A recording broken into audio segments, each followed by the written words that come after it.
6:30, I think it's time for another regular commission meeting. Someone call the roll. Commissioner Patterson? Here. Commissioner Norwood? Here. Commissioner Baker? Here. Commissioner Roberts? Here. Commissioner Stallings? Here. Commissioner Dennis? Here. Mayor Mason? Here. All present. Tonight, our invocation will be by Pastor Bear Porter from the University Place Christian Church, and then Commissioner Baker will do our flag salute. If you'll stand and remain standing, I would appreciate it. Thank you. Thank you, Mayor.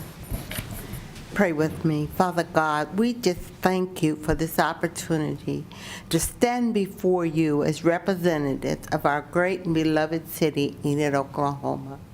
We thank you for Mayor Mason, for the city manager, and for all of these commissioners and all who are involved in making Enid a better place. We pray today, Lord, that every decision made will be made through the lens of loving your neighbor as yourself, that we might be a city whose God is the Lord. We ask these things in Jesus' name as we ask you to pray together with me the prayer that the Lord taught his disciples. Our Father, which art in heaven, hallowed be your name.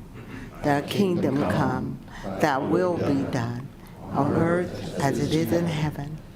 Give us this day our daily bread, and forgive us our sins, as we forgive those who trespass against us. And lead us not into temptation, but deliver us from evil. For thine is the kingdom, and the power, and the glory, forever. Amen. Please join me in the flag salute. I pledge allegiance to the flag of the United States of America and to the republic for which it stands, one nation, under God, indivisible, with liberty and justice for all. Thank you. Be seated.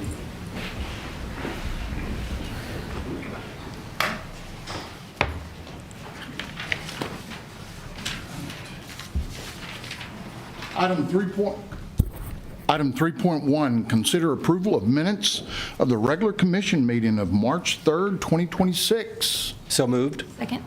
I have a motion and a second. Please cast your ballots. Everyone? Motion passes 7-0. Item number 4, awards, presentations, proclamations, and organizational business. 4.1, present pet available for adoption at the city's Animal Welfare Department. And There's not one. I don't think we have one. Justin, just come out here and walk around once. Yeah. Little bark. Tiny bark. I'm just playing with you. Nobody want to adopt me, though. I know. My wife reminds me all the time my humor's not near as funny as I think it is. So, item 4.2, recognize the City of Enid Employee of the Month for March. Gerald?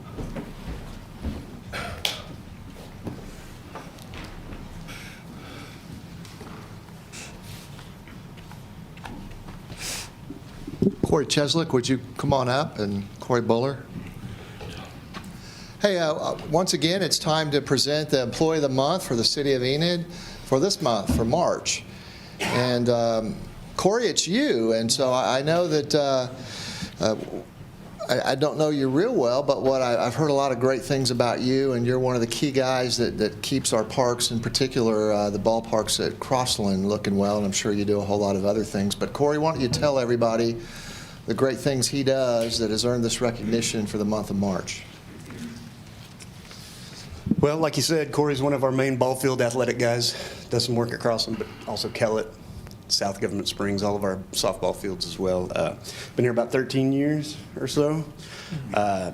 Just a go-to guy. One of the things that really drew us to nominate him this time was that we just started an NFL flag league out at the Advanced Soccer Complex, and obviously it was a struggle getting officials to help us out there.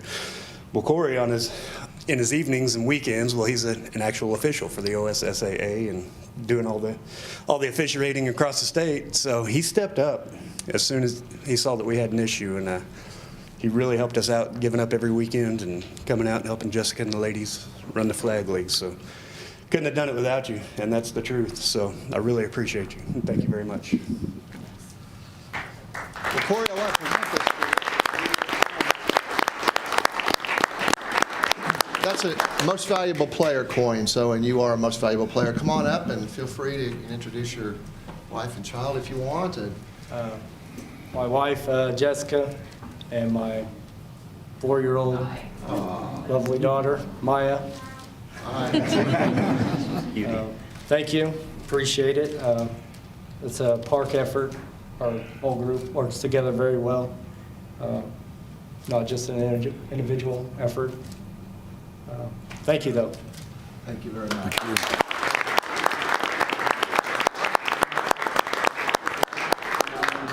Cool, yeah. He just told me he's going to use that as a coin when he's umpiring, so cool. I like that. Gerald, It'll have some purpose there. You can't spend it at McDonald's. Yes, sir. just stay right there. Okay, yes, yes. Yeah. All right, item 4.3, recognize the Kiwanis Police Officer of the Year.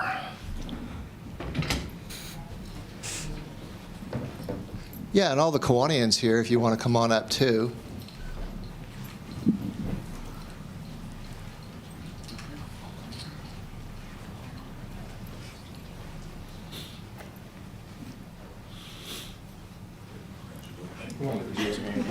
Well, Mayor, I'll just go ahead and kick it off. I tell you what, I am a Kiwanian, and so a long tradition of the Kiwanians is they recognize the Police Officer of the Year. It's a long tradition these guys could talk about, and I think there's a board over there with a bunch of names on it, and you get your own board and some cool stuff. I think you get a ring or something too, but Kiwanians present it, and so I think between Captain Singleton and you, Matt, the president of Kiwanians, why don't you talk about how Mr. Buck was selected and why he's honored tonight.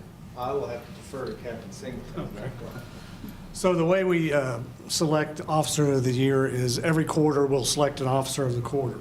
And at the end of the year, the captains will vote on, out of those 4 officers that got Officers of the Quarter, who will be the Officer of the Year.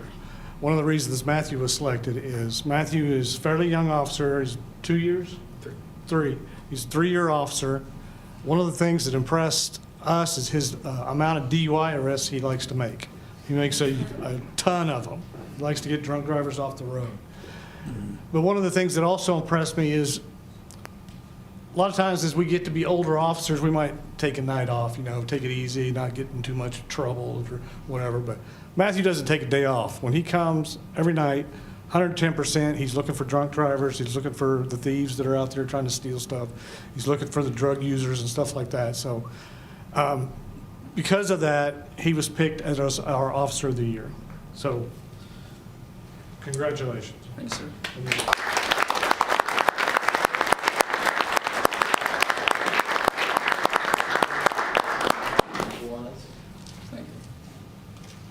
Very nice. I just want to give you one of my coins, tell you thank you very much for what you do. Thanks, sir. So, Appreciate it. cool. I want to say, before you say, we'll give it to you, but hey, well, I don't really know Matt Buck. I've just gotten to know him. What I heard is part of his story, he's in the Oklahoma Army National Guard. And when I heard that, I thought, the light went on, we have a connection here. I did a little bit of time in the Oklahoma Army National Guard. You're a good guy, right? Absolutely, but I was in the field artillery. And you are tougher than I am. You're not only in the infantry, but you got a Ranger tab, my friend. Yes. So he serves his city, his state, and his nation. So he's very worthy. Why don't you come on up and tell people your story? So I grew up in the area, went to Waukomis, and then went to college, got my commission as an officer, and chose the infantry. And while serving the Oklahoma National Guard, getting my degree, I wanted to continue my support of my community and where I live, and started here just about 3 years ago. Recently got married to my lovely wife, Lainey, and it's an honor being here and being presented with this, just to know that there's a community support, so it's a combined effort to continue to make sure our community is safer and a welcoming place to live. It's very nice. Congratulations.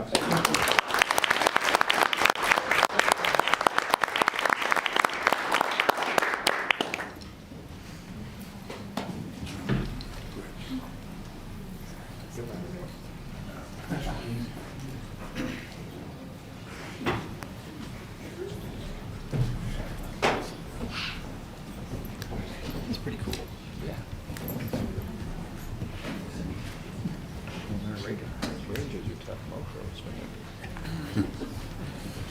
Okay. Oh. All right, item 4.4, present a proclamation in recognition of Flood Insurance Awareness Month. I think, Raleigh, I'll come back down there. Am I going to give this to you?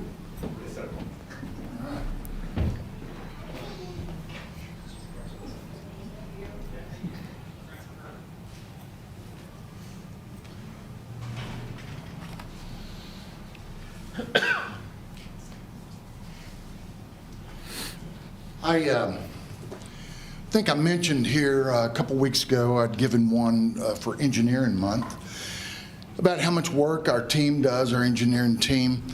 You know, I've been asked several times, so why'd you put the detention pond on Cleveland, the new one up there, right?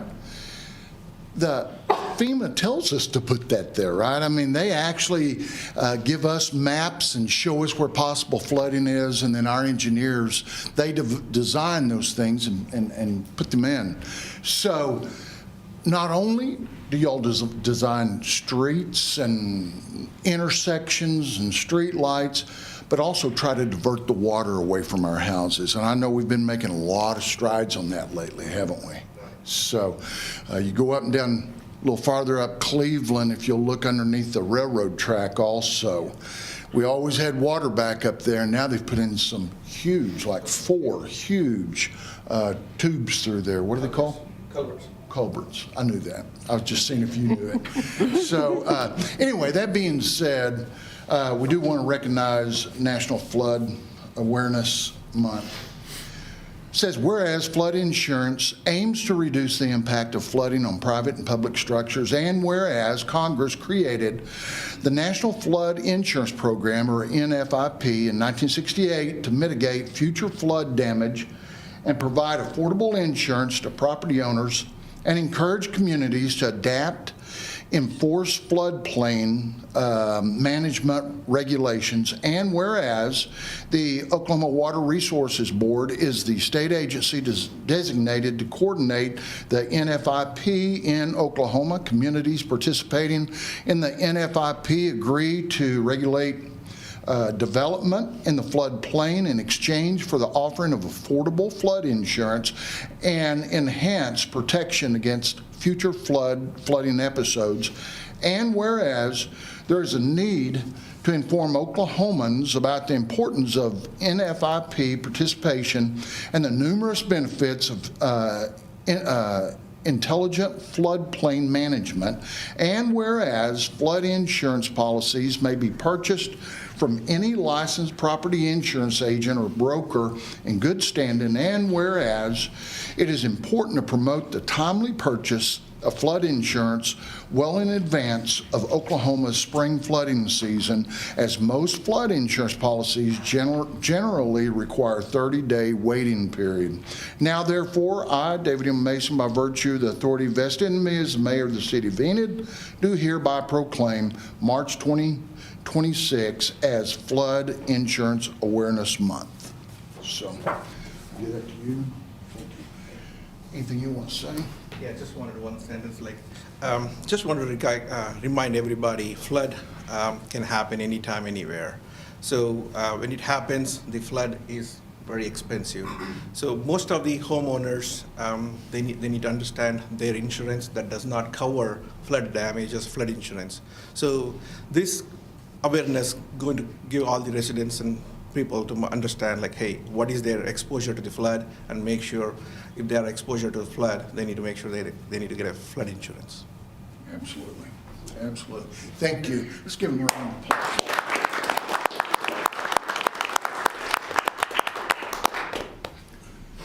All right. Item 4.5, present a proclamation in recognition of Week of the Young Child. Come right on up. Hi, how are you? Good. Thanks for being here. Let me read this, and then I'm going to turn the mic over to you and let you speak, okay? It says, whereas the Northwest Oklahoma Early Childhood Coalition and other local organizations are celebrating the Week of the Young Child, and whereas these organizations are working to improve early learning opportunities, which are crucial to the growth and development of young children, and to building better futures for children in Enid, and whereas the first year of a child's life is the period of the most rapid brain development and lay the foundation for future learning. And whereas parents and family members are recognized as a child's first teacher in providing early experiences children need from a strong foundation, whereas the future of our community and state depends on the quality of the early childhood experience provided to young children today.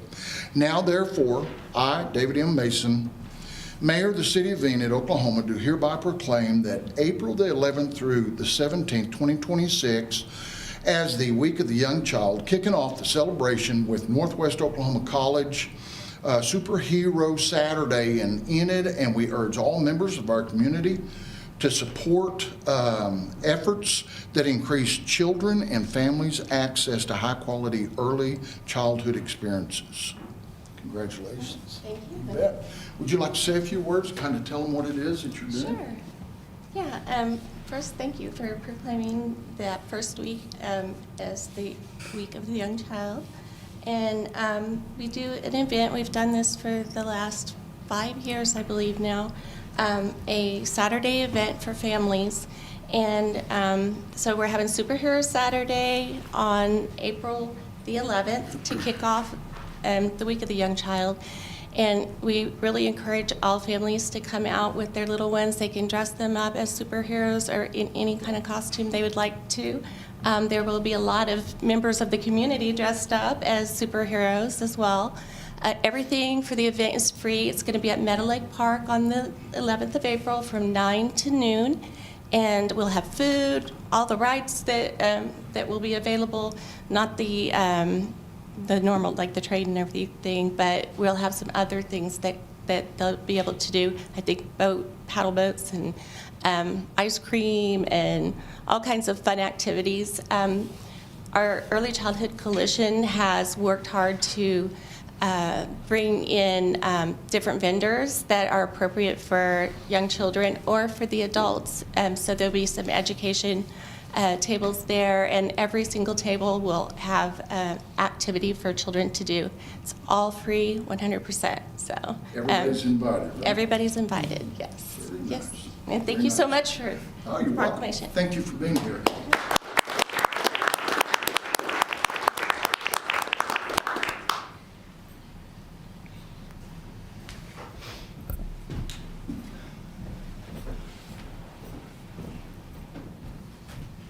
You're going to go back down there, right? Oh, am I? Oh, I am. My bad. Sorry, I didn't read the agenda.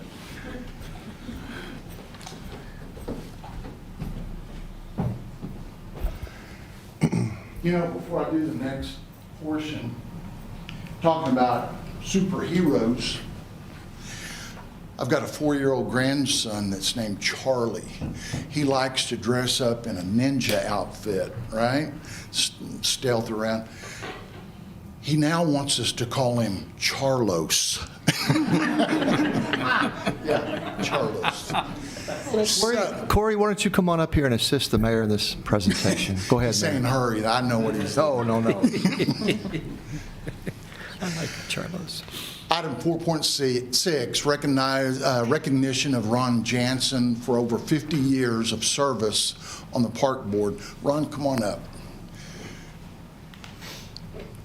So I can't help but believe that most everybody knows you, Ron. But I don't think they realize just how long you've helped out the city and been a part of the city. You were on the commission. I know you were going off right whenever I was coming on, but you never missed a time, did you? I mean, you were 100%, if I remember correctly. Is that right? Missed a meeting. For 8 years? Or 12 years. 12 years. That'll give you some idea of how dull I really am. I know you had a lot of hard decisions during that 12 years, and I appreciate you doing that. I also know that you've been on the park board now for how long? Since 1974. Yeah, Wow. I was appointed in October of 1974. And at that time, we were meeting in Convention Hall because this building hadn't been built yet. Really? Wow, okay. Well, I just can't tell you how much we appreciate you and all the work and hours and effort that you put in to make our community better. And unless you've sat in one of those chairs or been in one of those committees, nobody realizes how many hours that takes to do. So I appreciate it very much. And Corey, before we go any farther, I want to turn it over to you and let you say a few words also.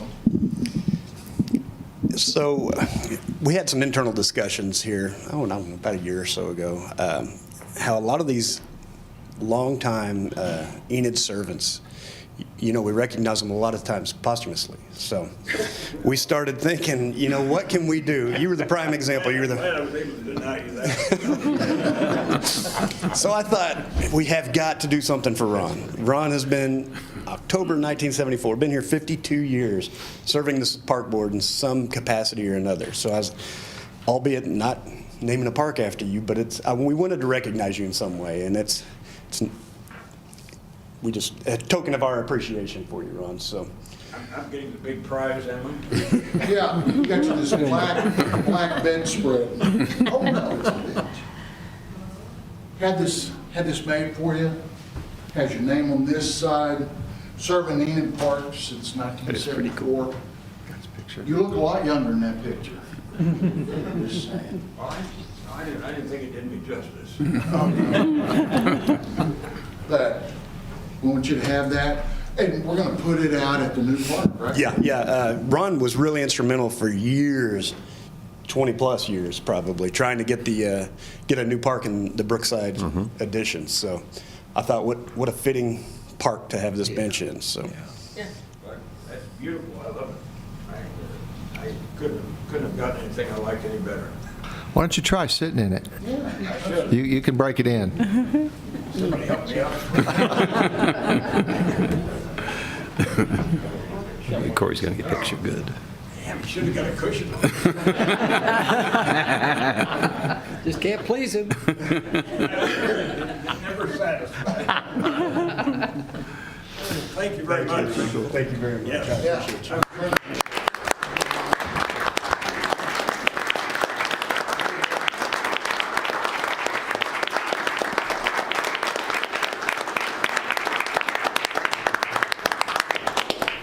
I really don't have anything to say. I've always been a man of few words.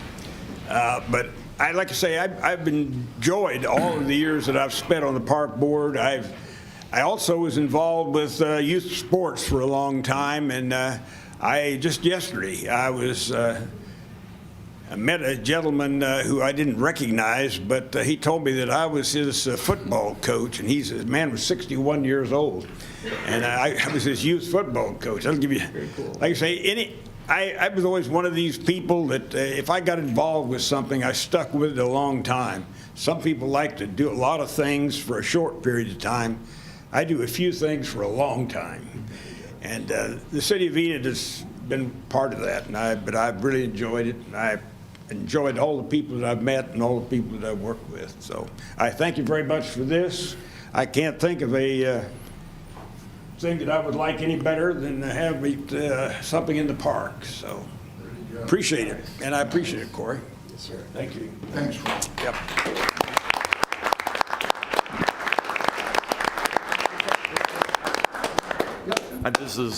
I'm Rob Houston, and I'm here representing PACE, the Public Arts Commission of Enid. Ron has served on that board for a number of years as well and is terming out. And I just want to thank you on behalf of PACE for everything that you've done over 2 different terms of service. I think you were on the board when it first started and then took a little time off and then came back.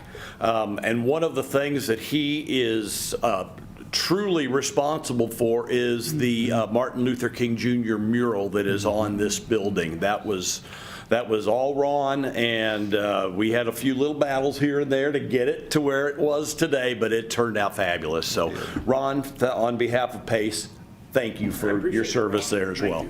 Thank you.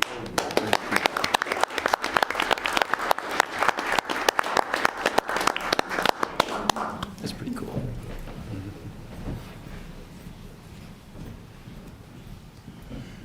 Well, I don't know what we're going to do without him. I'm not going anywhere. Okay. I think he'll be back. Back on the park board again after I sit down here. I'm wondering if you're going to sleep on that bench ever. That's kind of what I'm wanting. Unless you put a cushion. Okay. That's funny. Okay. 4.7, remove from the table and consider appointments to the Board of Adjustment. This was a board last week that we tried to fill, and we had a tie. And so I'm going to look for a motion to bring it back to the table so we can discuss it. So before I do anything else, I have a motion and a second. All right, cast your ballots. Thanks, Ron. That passes 7-0. Now then, let me go to my...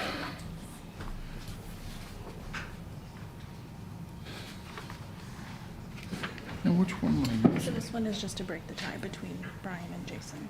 So they just need to break the tie. That'll be for a full term. Okay. And then the second one is going to be whoever does not get it in between Cooper. So, and it's for a partial term. Okay, all right.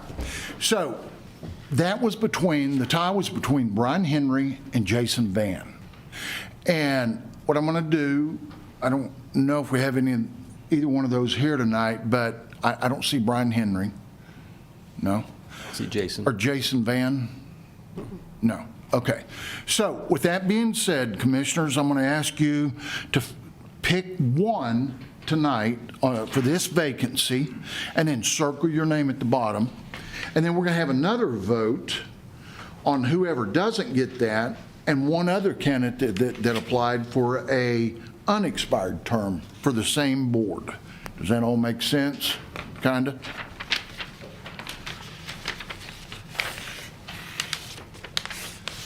All right.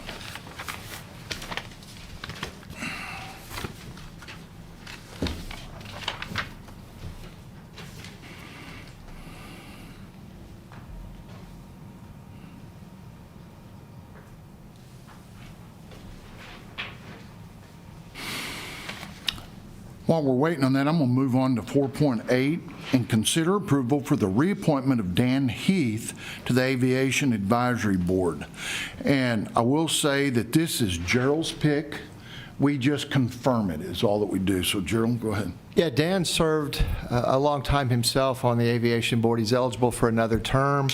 I'd like him to serve. In fact, I reached out to Dan. I hope many of you do know Dan. He's a general aviation pilot and a well-known person in town. He, when I called him, I said, Dan, are you interested in serving again? And he said, well, I'll serve if you want me to. I said, well, Dan, I'd like you to serve if you want to. And he said, well, I'll serve if you want me to. So finally I said, well, Dan, I'd like you to serve one more term. So he agreed to do it. I did tell him he didn't have to be here if he didn't want to be here, but I guarantee he'll be at all the board meetings, and he's been the chairman before, and Keston Cook appreciates him, and he's helpful. So that's my appointment, and I'd appreciate it if you would, I guess, ratify that. Okay. I'll look for a motion to approve Dan Heath. Move to approve. Second it. I have a motion and a second. Cast your ballots. All right, motion passes 7-0. Okay, I'll grab the ballot. Okay.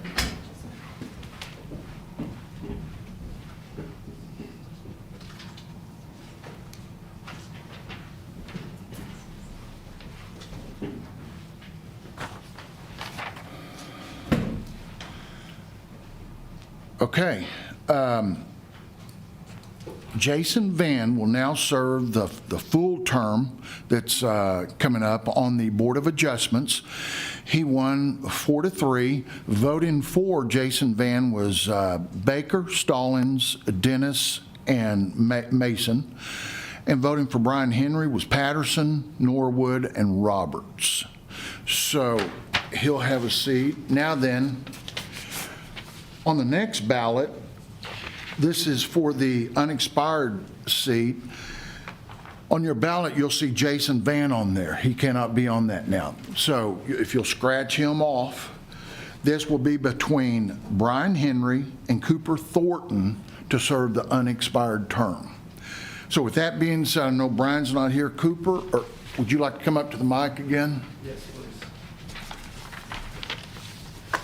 Good evening. I appreciate the opportunity to be considered. I'm interested in serving because I care about the thoughtful growth and long-term planning of our community.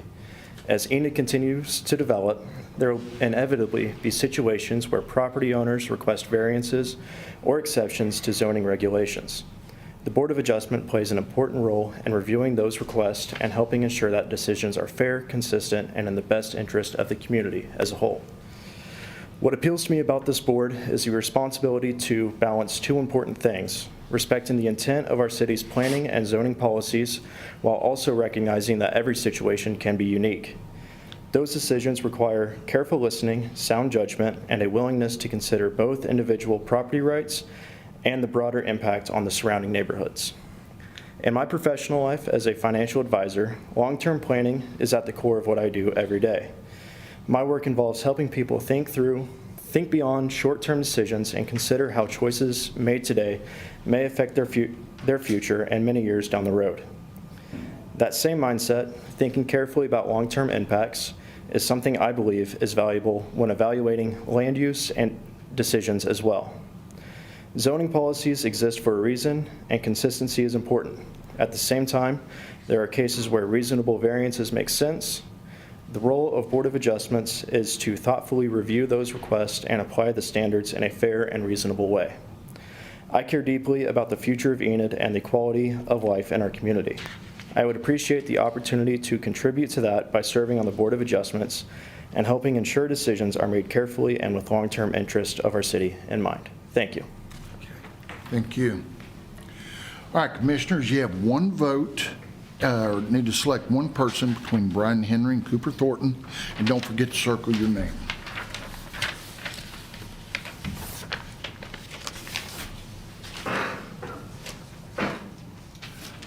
All right. Now I'm going to go on to 4.9, consider appointments to the Public Art Commission of Enid. And there's going to be two vacancies on this. So with that being said, is Amanda Bolin here? Amanda Bolin? Mary Kate Redding? No? Seth Villalobos? Did I get it close? Villalobos. Villalobos. Yeah, like tortilla. Okay. Good evening. I'm Seth Villalobos, as we've already gone over. I'm an accountant here at a financial services firm up north. And that's a far cry from being an artist, but I definitely am an art appreciator.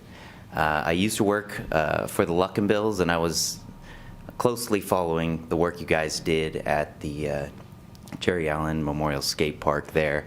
I was able to see that whole development go through, from their side, signing off on it, and have really followed the work that this commission has done throughout. I think art is one of those things that often gets put aside. We talked about infrastructure earlier with lighting going up on 412 and whatnot. Art is often seen as a frivolous venture. But at the same time, it's a great representation of our community, of our culture, and it's a great signal for those visiting our town. What are these places? How are they cared for? And something as simple as beautification. And we have a park bench here for a board member on a lot of boards here. This is art in a certain respect. So. As not being an artist, as I previously stated, it's one of those things where I want to help with the appreciation for other city members, and I appreciate the consideration. Thank you. Nice. Thank you. And then the fourth candidate to apply was Kendall Barker. Is Kendall here? Okay. So with that being said, Commissioners, you have 2 votes, 2 vacancies to fill. So if you'll select 2 and then circle your name.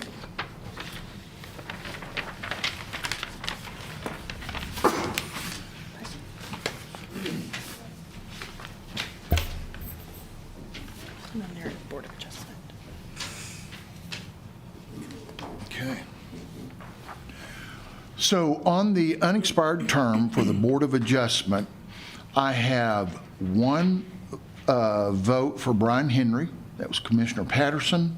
I have 6 votes for Cooper Thornton, which was Norwood, Baker, Roberts, Stallings, Dennis, and Mason. So Cooper, welcome to the Board of Adjustments. Thank you. All right. Thank you.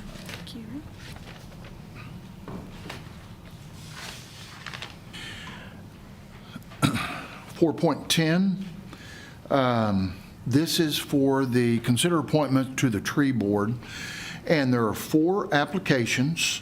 You've got to fill two. So I know Mary Kate Redding is not here. Cooper, would you like to come back up? Cooper Thornton?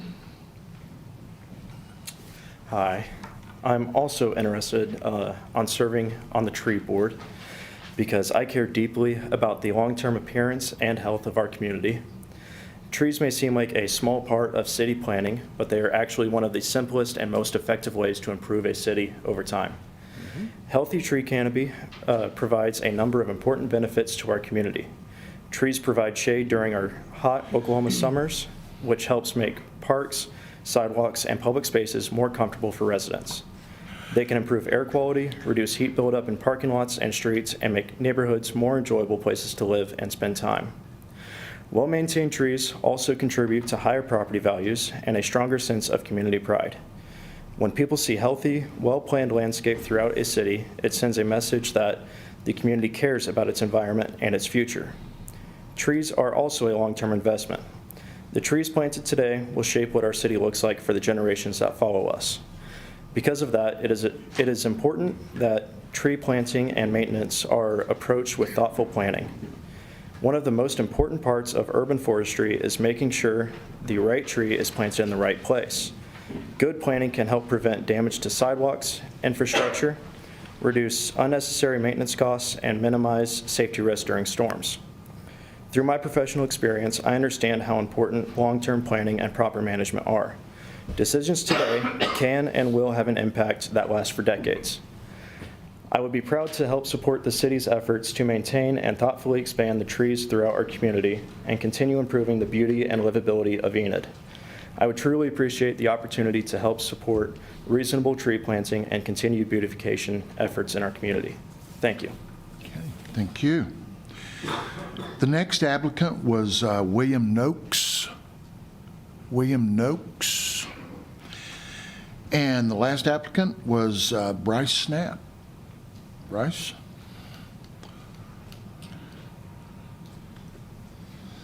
Good evening. I appreciate you guys taking the time to hear me out. My name is Bryce Snap. A little background about me. I grew up in Enid for the last 18 years or so. My wife and I both went through the Enid school system, and we decided to come back here after completing OSU. I currently work in the environmental waste and recycling industry, tree removal and wood waste, and my wife is an attorney here in town. I applied for the tree board position because I'm interested in the health and maintenance of the city's trees and greenery and getting involved in a local level, with this being a good step into city government. I believe my experience in the tree removal can contribute to the overall appearance of our city. I appreciate your consideration. Okay, thank you.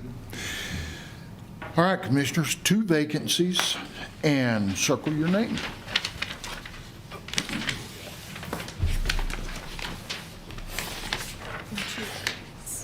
Your 2 parts. Thank you, sir.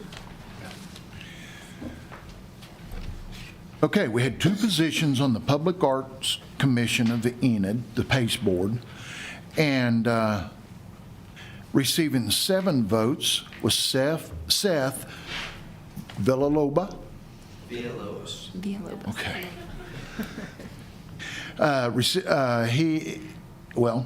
Patterson, Norwood, Baker, Robert, Stallings, Dennis, and Mason, and Kendall Barker with 4 votes with Baker, Stallings, Dennis, and Mason. And then Mary Kate Redding also received 3 votes, Patterson, Norwood, and Roberts. So Seth and Kendall will fill those 2 positions on the PACE board. Congratulations. Okay, I'm going to go on to 4.11 while we're still counting those other votes. Consider the reappointment of Todd Nason? Am I saying that right, you think? Nonson? How? Nonson, maybe? Nonson? Nonson? To the Historical Preservation Commission. This position had to be someone that lived in that historical district. He was the only one that applied for that. So with that being said, I'll just look for a motion to approve him. Move to approve. Second it. I have a motion and a second. Cast your ballots. All right. Todd is once again on that board. Okay, I'm just gonna wait just 1 second. 1 second. Last, okay. As you can tell, we have a lot of boards in our community.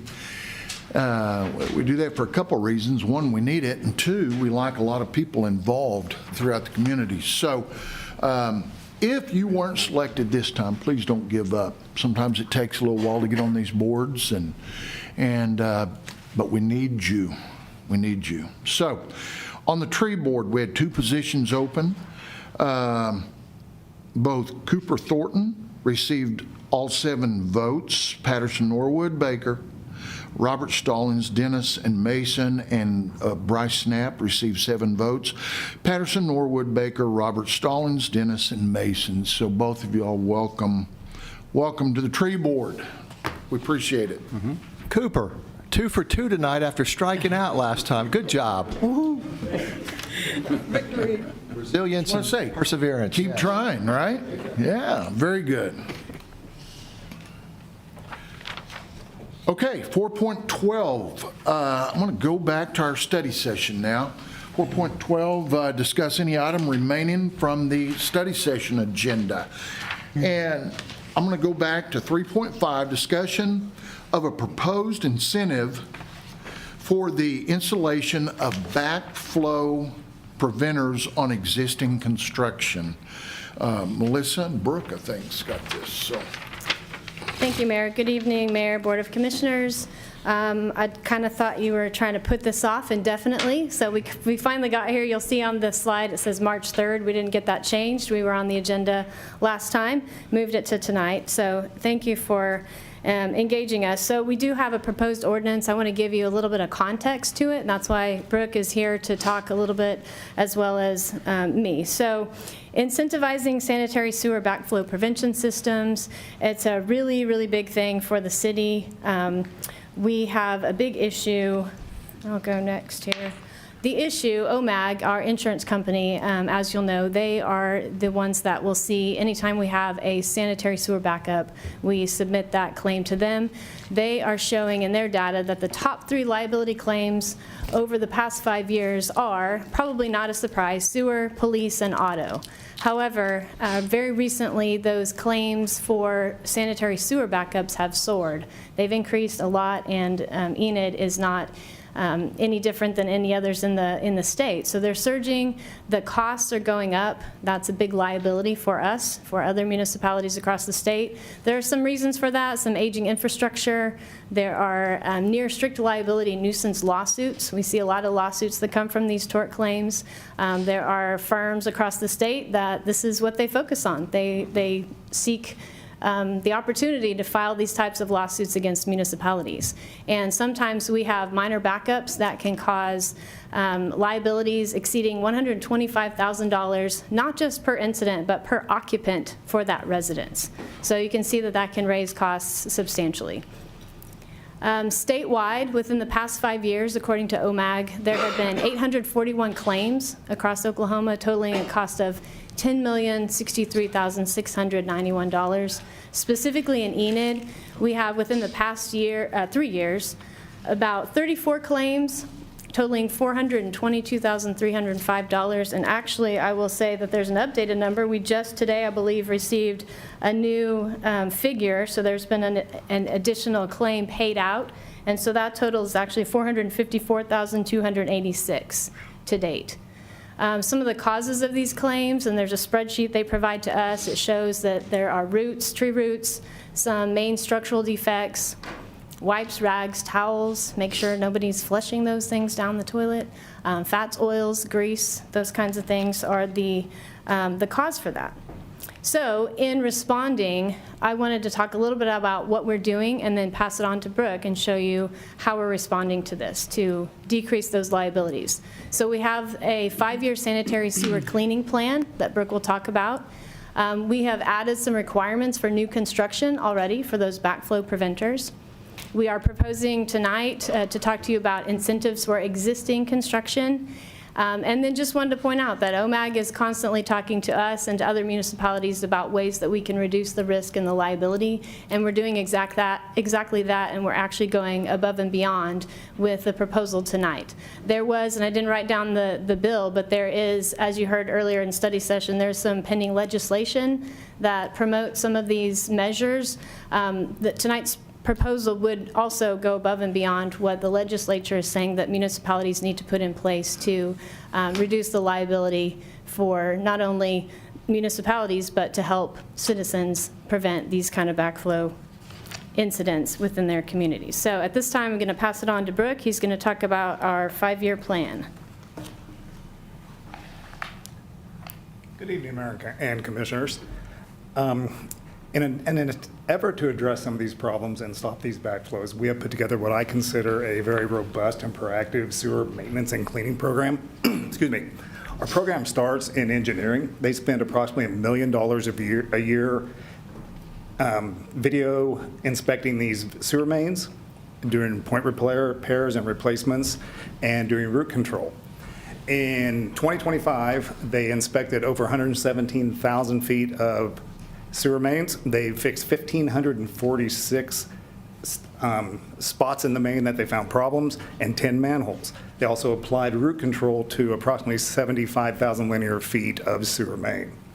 In addition to what engineering is doing, in 2025, the Public Utilities Division implemented our 5-year sewer cleaning program. You may remember that from, I think, June or July or August, we brought that on board. But that program, we divided the city into 5 zones. One zone will be cleaned each year, and the entire city will be cleaned over a 5-year period. Involved in that program also is we know where the trouble spots are in the city, and we inspect those regularly and clean them as needed. We definitely do not wait a year for those. This is just a quick overrun of the maps. You've seen these. This is how the zones are broken out in the city. Every one of those zones is broken down to subzones, and they are cleaned according to how these sewers flow and where our trouble areas are. We are starting there first and working on to the less troubled spots. But this kind of shows each year of the cleaning zones. And really, what this benefits us is we have improved sewer reliability, early detection of any problems so we can get a hold of that before we have a backup. Definitely a reduction of sanitary sewer overflows, which is our ultimate goal. Less emergency repairs, and better infrastructure lifespan, and obviously improved regulatory compliance. That's a quick overview of what we're doing to address this. I think this backflow preventer incentive is a great tool that we can give to our citizens to just another step in this program to reduce those overflows. Thank you. Thanks, Brooke. And I have just a few more things to talk about the actual provisions. So if you'll recall, on November 18th, you all considered and approved an amended ordinance in Title IX related to sewage backflow by adding the requirements for new construction or percentage of improved construction for building And this new incentive would add to existing structure. So that's the difference in what you had already approved and this proposal. So this would include amendments to Title II, Chapter 6, Article E, Section 2-6E-6. It's specifically related to the capital improvement and replacement account. And what this does is a little bit of cleanup. So there was an addition of a sub-account that was created back in 1993, which information that I've been provided, we never, as a municipality, actually added in that sub-account. The sub-account has never been used, so this would remove any reference to that sub-account. It would maintain an existing process that has been in our code since the 1993 changes, where existing customers who have experienced a sanitary sewer backup can apply for funding through, or reimbursement funding through this program, through this fund, when they install a backflow prevention system. There's kind of a lengthy process for that. They have to have submitted their claim to our insurance company, been denied, and then after that denial, then they could apply for assistance through this program. To my knowledge, and talking with engineering and others within the city, that program, if at all, has been used maybe once or twice since it was created. So we're leaving that in place just in case it does apply to someone, but we want to incentivize this and really promote it with others before something happens, not just responding after an incident. So this would add a method, a similar application process, but for customers who would wish to voluntarily install a backflow prevention system. They can apply through the city. An application will be filed along with a permit approval process that's necessary already through the code department. They would then provide receipts showing that the work was already performed and proof that the installation inspection is complete. They've already paid for the work, so we're not worried about who's been paid, paying back the customer. And then based on some research and some meetings, we have determined that the system installation would potentially, and correct me if I'm wrong, Morali, but about $500 to $750 is what we estimate is the cost for this. And so we would add into our code that the city will reimburse those customers up to 100% of the cost. So it may be $500, maybe $750, but we've added in a maximum of $1,000. So we will pay 100% reimbursement up to $1,000 of the actual cost. That we would like for those customers to sign a release to us, and it's a limited release. So it's a release just for future damages that are caused specifically by the backflow prevention system that the city is reimbursing for. So it wouldn't be a broad release that would release us from other types of liability. We'd still have to go through that process with a claim and determine any kind of liabilities for the city. And it specifies that the ongoing duty for maintenance of that prevention system is on the customer, on the owner of that property. So the city would have no obligation to maintain that system, just to pay for it and to hopefully prevent some future incidents from occurring. It incentivizes the system to help alleviate the occurrence, like we've already said multiple times. City staff would anticipate going to different community fairs, home builders fairs, those kinds of things, potentially put out flyers to increase the awareness of this program. We've been talking about different ways that we could do that to get the word out that this program is available to our customers. And it's just one more proactive step to address the issue of sanitary sewer backups within the city. So what we'd like to do is talk to you all a little bit tonight, and Gerald, I don't know if you want to talk about some of your ideas, but get some ideas from you all as to what you think about the proposal, and then do we want to go any further with this, and how can we do everything that we possibly can legally to not only promote, but make sure that people are really taking us up on this incentive program. Any questions, comments? Well, I think it's a great idea. I actually, when this was first being talked about, talked to my plumber about this, and just the fact whether it was something we needed to do.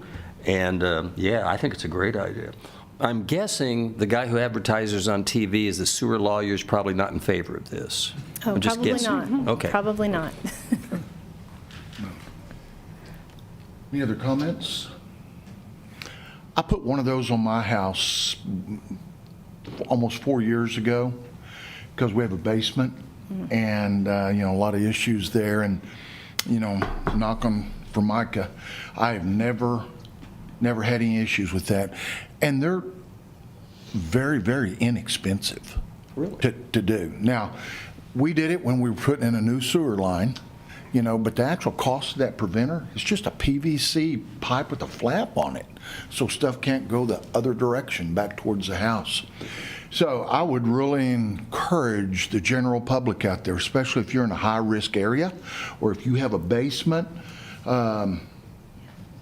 this is we're going to pay up to $1,000 of it. And I'm not so sure that probably wouldn't cover all of it. So that being said, I sure encourage it. It's good for the city. It's good for you. And these claims are getting so high that OMAG's going to start going up. And, well, they have gone up on our insurance considerably. So every time those claims are paid, it's tax dollars paying all that. So I encourage you to do that. So that's all I've got. I do want to jump out and say I think that I appreciate the team coming up with, I think, a very good solution. I know we've already put in place, like Melissa said, I think the ordinance about new construction, I think that will be helpful. In my entire time here, and Morale's time, we've always devoted money in the budget to point repairs. Typically, it's been in the neighborhood of $750,000, sometimes more. So, to be frank, I was surprised when I got a call from Susie Paulson, the CEO of OMAG, a few years ago saying, hey, do you know that you are, I'll just say, top 10 in the state in sewer backup claims? And I said, what? We're doing all this stuff. But then they have gotten very proactive in sharing not just with us, but all their communities what their claims are. So I will tell you, when there's a claim filed now at OMAG on a sewer claim, I'm getting notice of it. And I'm sure every other city manager is getting it. I think, were you on some of those notices? So the mayor's getting notices of those. So we were already on the track to improve this. I know we've been down to some meetings. I think that the engineering piece with the root control and the point repairs, and Brooke with your team, and the operational piece, and now with this piece, I think this will be very good. I would like us to consider perhaps an additional program here that'll really be dependent on identifying what our priorities would be for, out of all the, some people may just run up here as soon as you guys approve this and say, hey, yeah, I put one in, here's my bills, or here's my application, love to do it. But unfortunately, we hear a lot about kitchen table issues, and so I'm kind of thinking investment in sewer backflow preventers may not be the highest thing. If you've ever had one, I'm sure you'll think about it, but there are certain situations where, I don't know, Morale and Brooke, maybe you can identify certain criteria that it would behoove us to maybe even have a subset of this program where we're even more proactive in reaching out and suggesting, again, on a voluntary basis, that we highly recommend you do this, and maybe a subset we could consider having some qualified plumbers that we reach out to and just pay to get it done. I know one of the things we're going to explore with this program is, I've already seen it on your list, is in the budget. We'll have a budget item next year for reimbursements on this, and I don't know what the right amount is.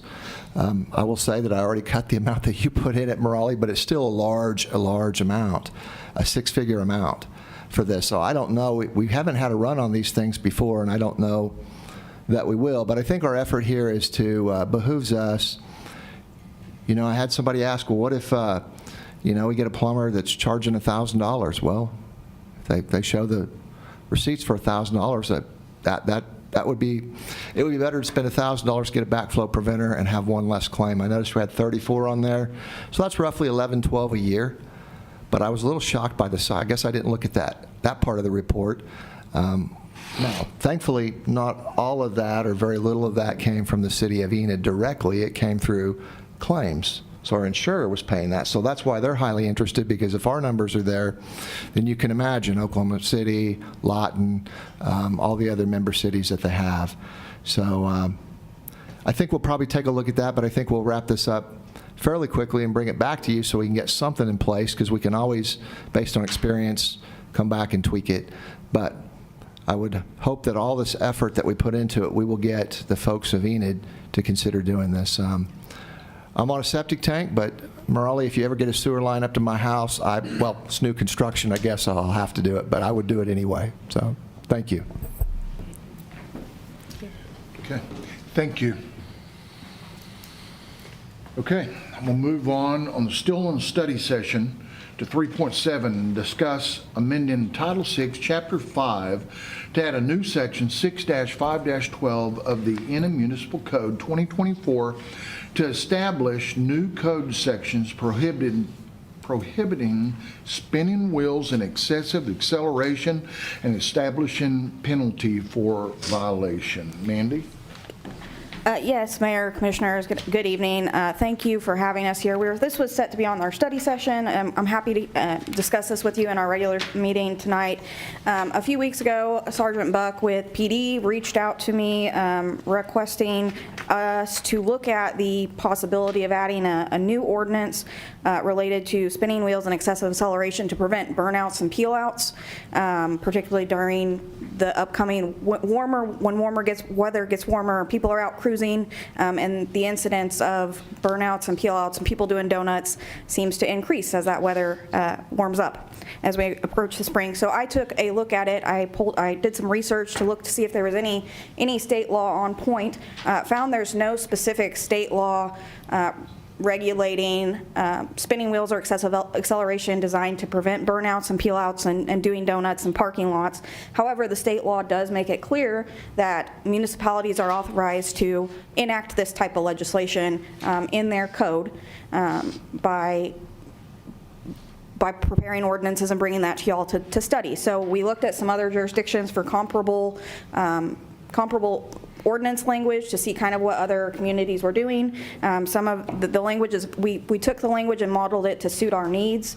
So what we've proposed is a prohibition on spinning wheels and accelerating too quickly to prevent those peel-outs and the excessive noise, as well as the laying rubber on our city streets and our public parking lots.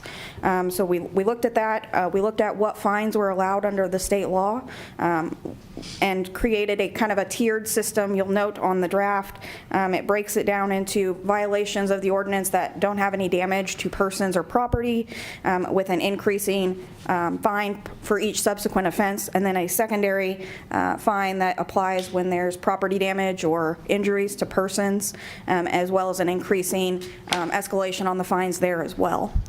And so that would, we would like to bring this back and ask you to pass it with an emergency at a future meeting. But I welcome any questions that you guys may have about this particular proposed ordinance. Will a individual lose points on their license if they have so many citations? So the state law that allows for points to be placed on it would result in, if a conviction would result in 1 point being assessed against their license if they received a conviction. If they received a deferral on that, it's kind of a probationary period. At the end of that period, it'd be dismissed, and that would not result in points. But if they were convicted, it would put one point on the license. I have to admit, I was reading through this and I underlined something that caught my attention.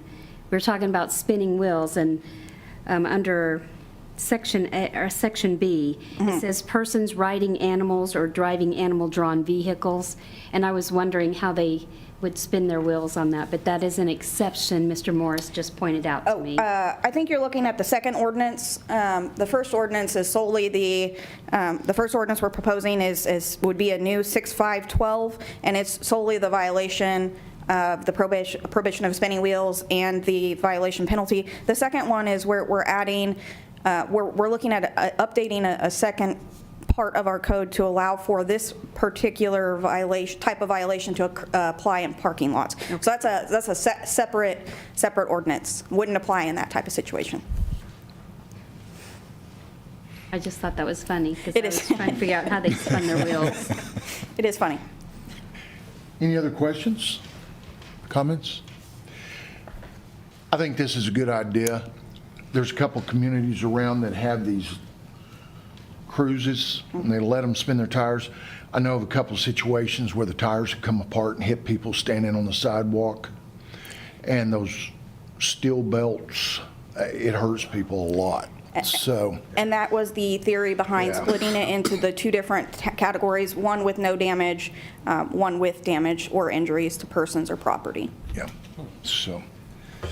All right. Stay up there, Mandy. I'm going to go to 3.8, discuss amending Title VI, Chapter 2, Section 5 of the Enid Municipal Code 2024 to update when certain provisions of the Enid Traffic Code apply in public parking lots.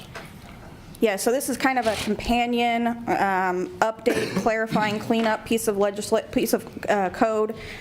Because we are proposing that we pass the new spinning wheels, we also want that to apply in parking lots, and we have to specify that this code violation would apply in a parking lot, which is why we're bringing this proposed change as well, just some cleanup and clarifying what types of situations do apply in public parking lots. It's going to be with respect to any accident that occurs. There's a duty to report any collisions or accidents occurring in parking lots already, as well as reckless driving in parking lots.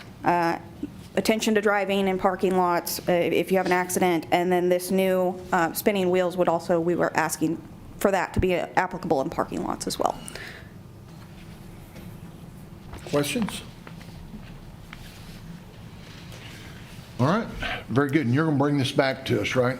The plan is bringing it back at the next regular meeting. Okay, very good. Thank you. Okay, that concludes everything on our study session. So I'm going to move from 4.12, and I'm going to go to number 5, administration. 5.1, consider approval of the Third Amendment of the purchase of the sale agreement between the City of Enid and Hammer Williams Company for the sale of city-owned lots located north of Owen K. Garrett Road and south of Park Avenue, between Independence Avenue and Grand Avenue, initially approved on May 20th, 2025, and amended on December 16th, 2025, and January 22nd, 2026, which amends the land area subject to sell and purchase.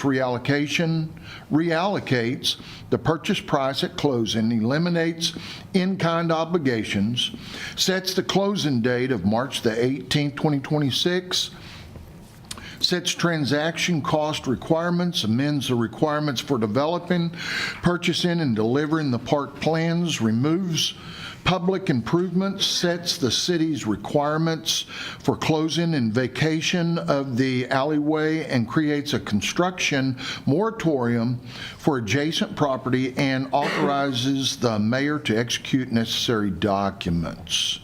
This is what we were talking about earlier. It just goes back and sells them the one lot, same price, no in kind. Is all it is. Questions? Move to approve it. Second. Got a motion and a second. Cast your ballots. Motion passes 7-0. Very good.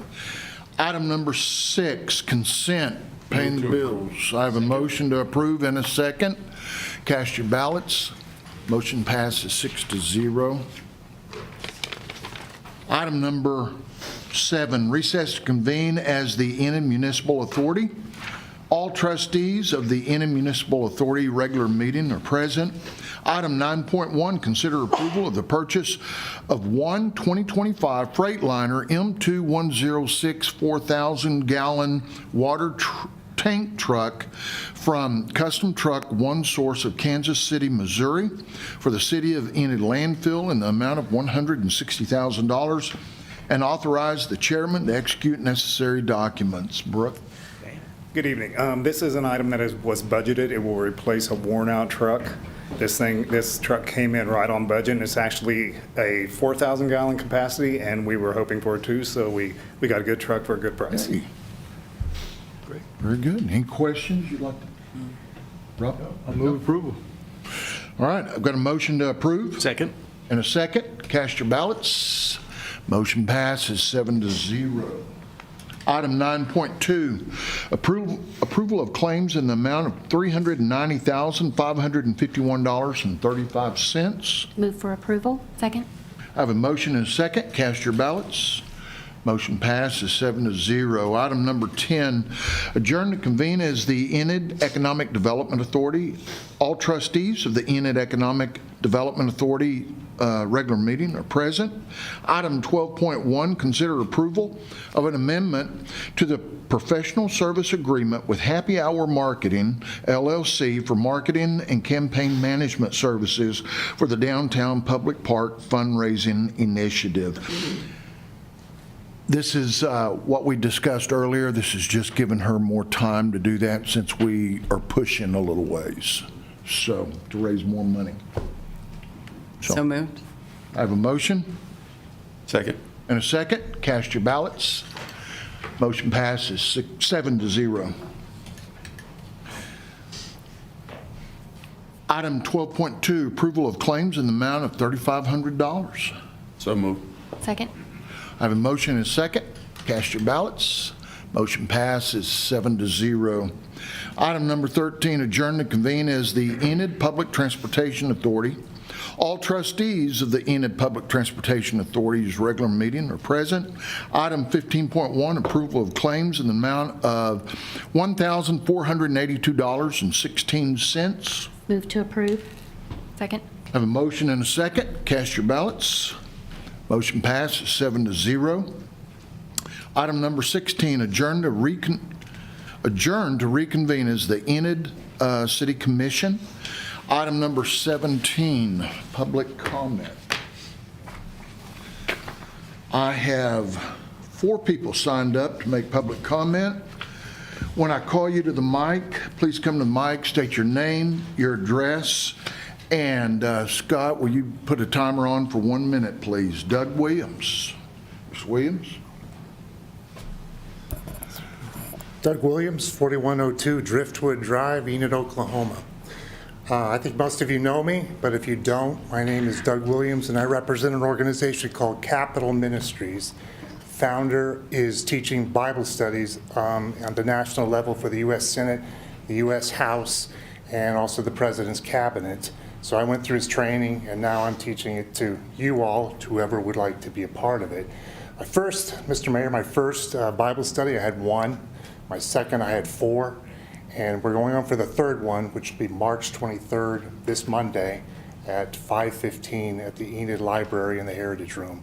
So if you're all interested, please come. We're going to talk about how to make your greatest influence on the Hill.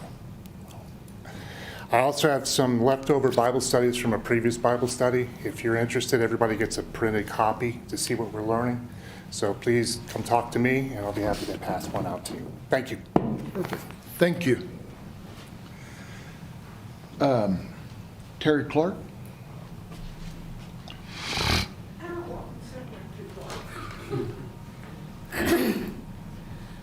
Terry Clark, 1760 East Cherokee Avenue. Mr. Mayor, members of the City Council, we come to you today not to ask for anything but to say thank you. We thank you for listening to us and taking action on the things we are concerned about. We know that things can't change overnight, but the way you have responded to us lets us know that we're not wasting our time.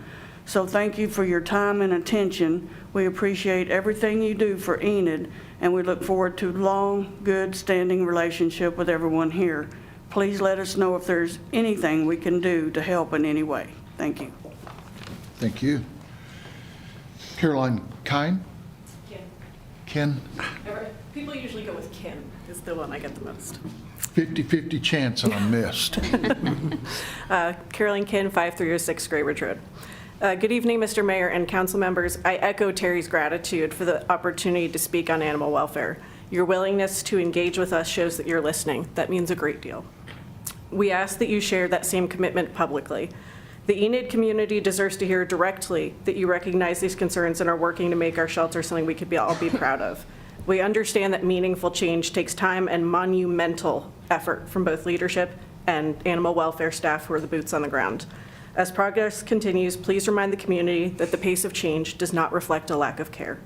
We stand ready to support you however we can. All you have to do is ask. Thank you for your time. Thank you. And our fourth is Justin Rhodes.